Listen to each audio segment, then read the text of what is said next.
అహంకారం అనేది ఎవ్వరికీ కూడా ఉండకూడదు భైరవా. అది సామ్రాట్టుకైనా సామాన్య ప్రజలకైనా, లేకపోతే సంపూర్ణ జగత్తుకి జీవనాన్ని ప్రసాదించే ఈ సర్వశక్తిశాలి సూర్యుడైనా సరే.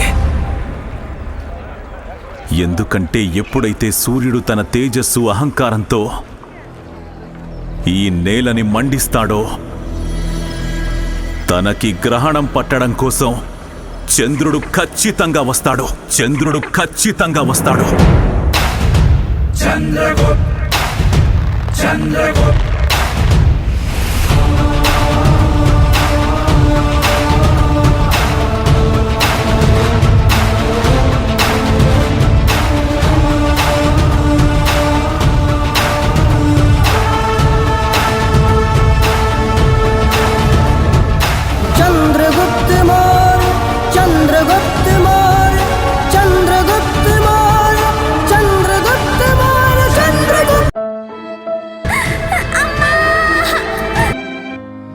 ఆశ ఉంటుంది ధనానంద.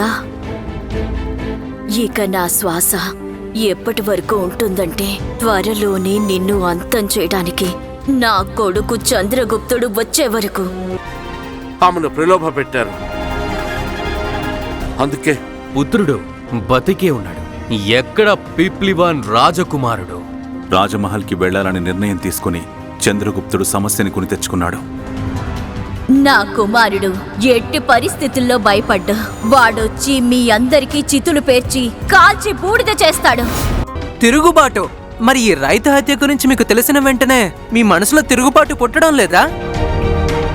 మనము చూడగలిగే కంటి చూపే అవుతుంది, మన ఉద్దేశం యొక్క చూపు కాదు.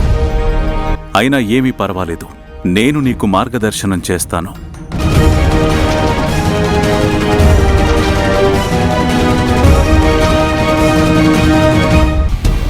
శాస్త్రార్థం ప్రారంభించండి. ఏ బ్రాహ్మణుడి శిఖను నువ్వు అవమానించావో అదే శిఖను సాక్షిగా భావించి నేను ఆచార్య విష్ణుగుప్త చాణక్య శపథం చేస్తున్నాను. నిన్ను ఈ సింహాసనం మీద నుంచి తొలగించి అక్కడొక యోగ్యుడైన పాలకుడిని కూర్చోబెడతాను. చంద్రగుప్త మౌర్య. ఇంతకీ నీ పేరేంటి? చంద్రగుప్త.